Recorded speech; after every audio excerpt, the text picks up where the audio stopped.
Today, Sylvie and I are in the village of Little Hallingbury, which is situated on the western edge of the county of Essex, close to the border with Hertfordshire. And we're going to do a circular walk, passing through various little hamlets and also taking in Little Hallingbury's neighbour, Great Hallingbury.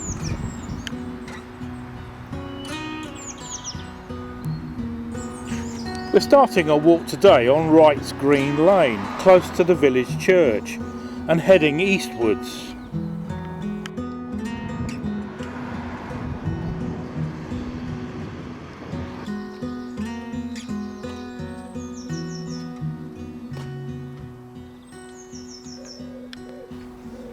Just a short distance down the lane, I stopped to gaze at some unusual trees along somebody's driveway. They look positively alien.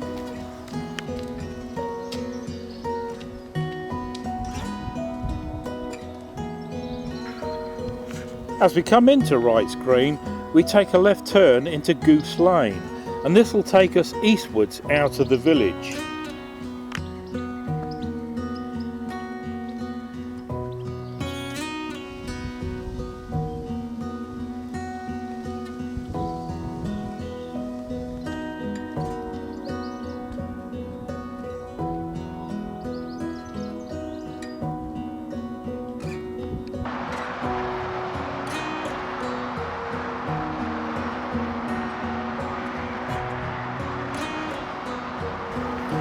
Not long after we leave Little Hallingbury, we pass over the noisy M11 motorway.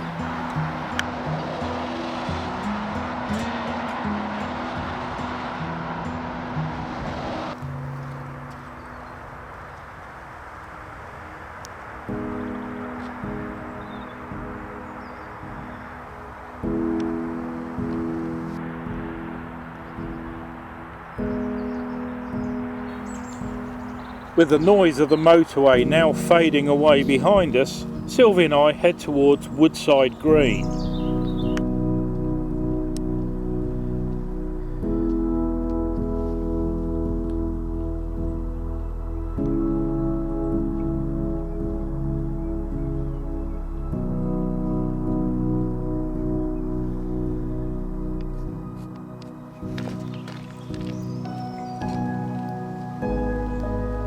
All roads leading into Woodside Green have cattle grids, something we're used to traversing on many of our walks.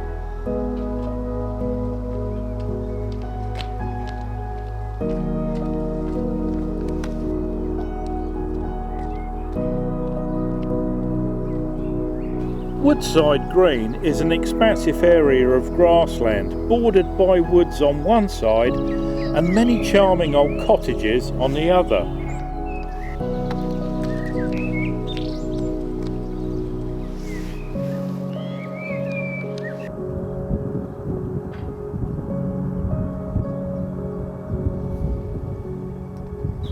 We pass by one old house which also accommodates what used to be the village well house.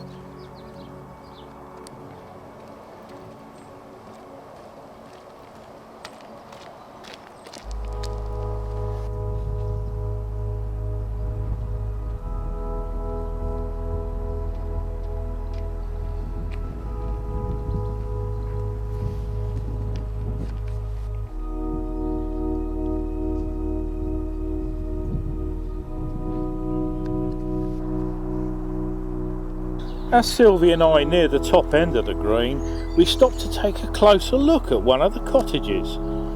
It looks like somebody has found a very unusual way of recycling old bottles.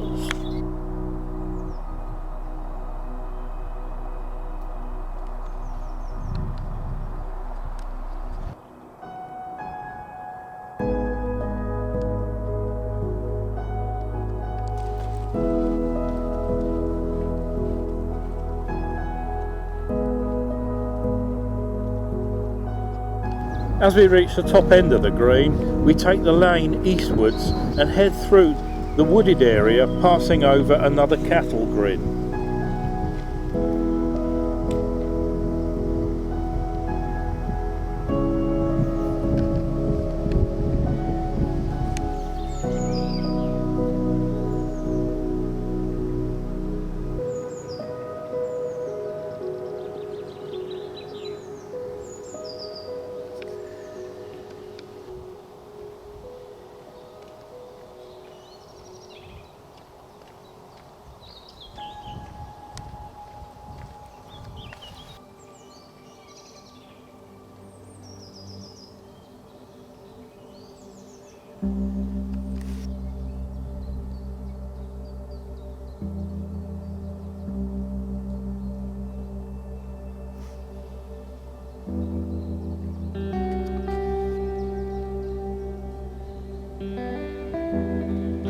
Just a few hundred yards along this lane, we come to the southern edge of Hatfield Forest, a former royal hunting ground.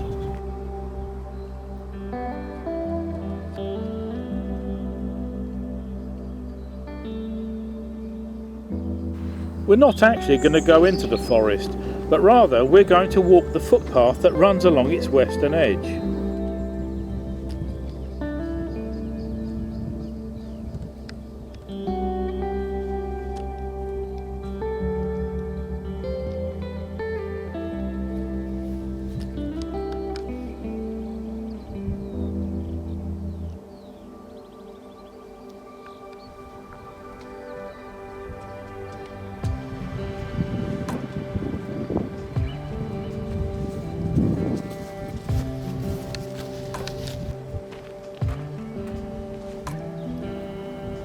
After about half a mile, Sylvie and I turned left along another footpath, which turned out to be a bit of an assault course after being churned up by countless numbers of horse riders.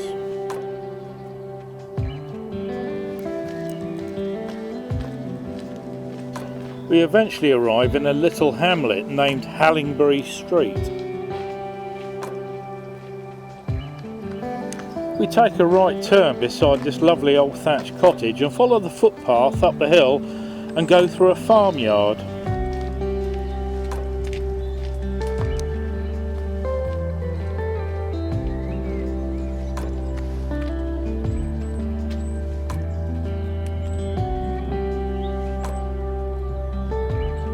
We cross over a small footbridge and then follow the path up a gentle slope until we reach a lake.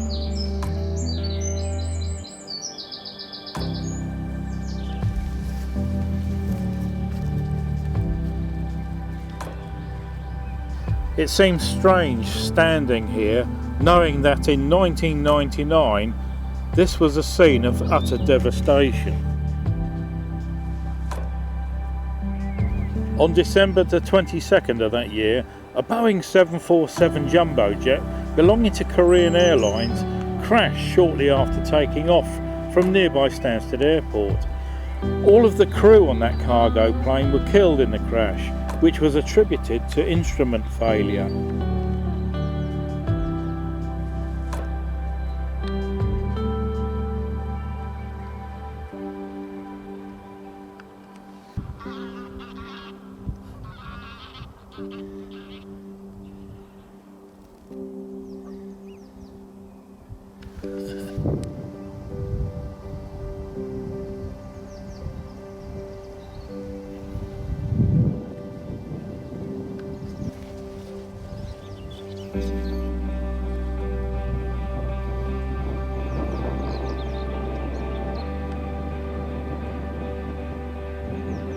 After we leave the lake, we take the small lane to the hamlet of Bedlars Green.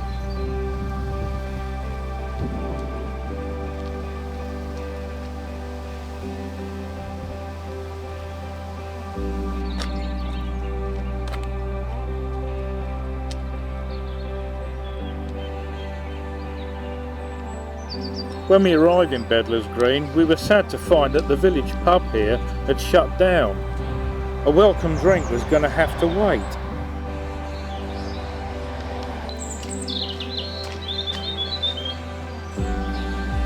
We take a left turn in Bedlars Green and head towards Great Hallingbury.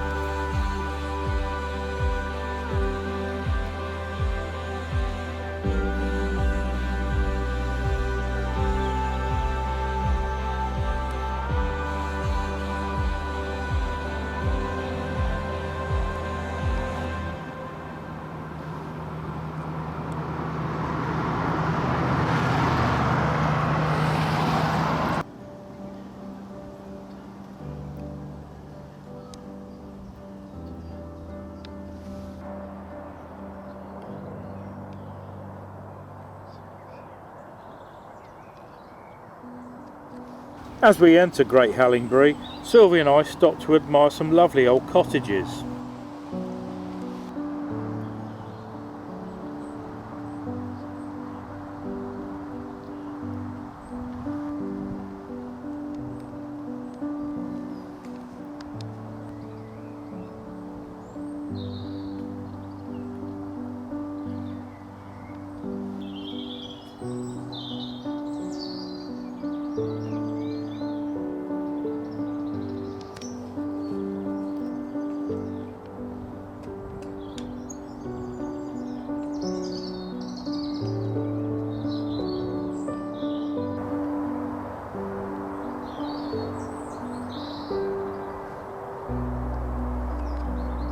We then stopped to look at the village church, which sadly wasn't open, so we had no choice but to continue our walk.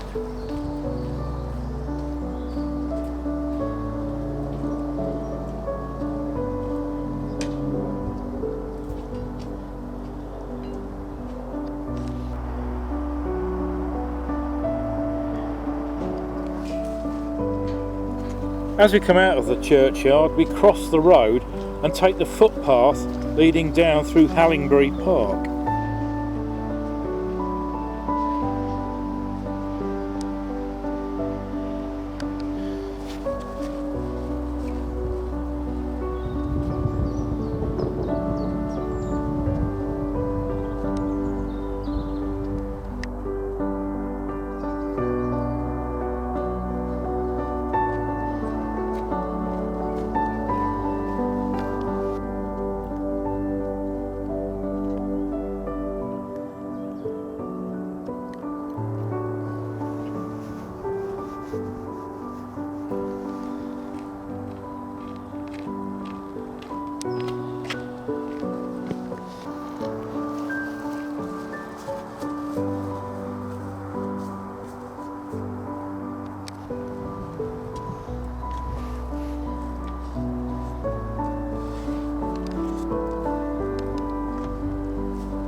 The path brings us out onto a lane, and this lane eventually takes us back into Woodside Green.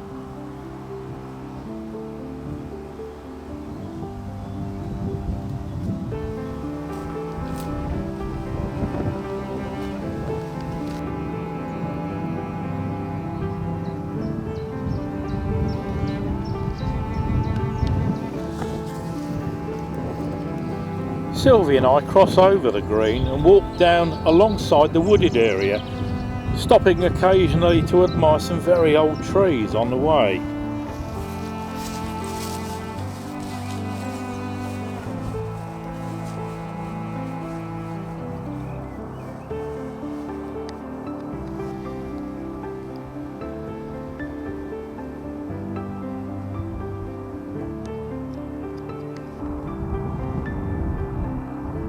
When we eventually reach the southern end of the green, we cross over the cattle grid again and head back towards Little Hallingbury.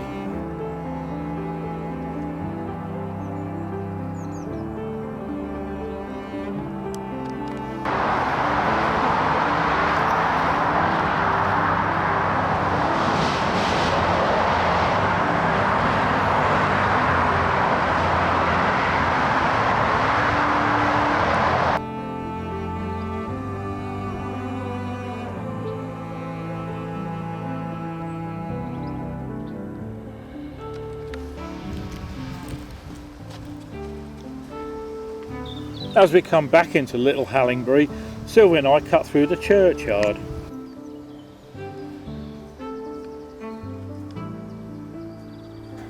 The church here in Little Hallingbury has an unusual annex, and this sectioned off area with its rows of identical looking headstones contains the graves of many former governors of Charterhouse. Charterhouse was a charitable organisation set up in the 17th century by a man named Thomas Sutton. It was designed to provide schooling and health care for poor children. Thomas Sutton bought the manor of Little Hallingbury in the 1580s, and this is why the graves are situated here.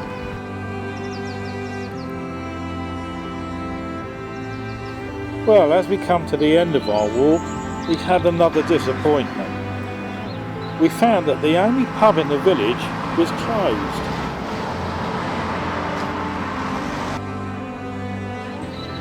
Fortunately, just a few minutes away in the neighbouring hamlet of Spellbrook is one of our favourite pubs, the Three Horseshoes.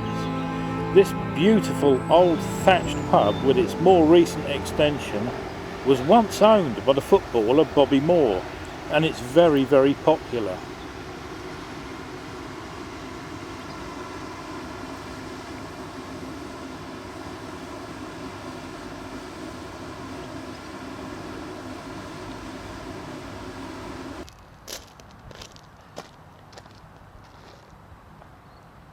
Well, after a 10-mile walk lasting just over 4 hours, Sylvie and I were very grateful for a drink, and we're now looking forward to our next walk.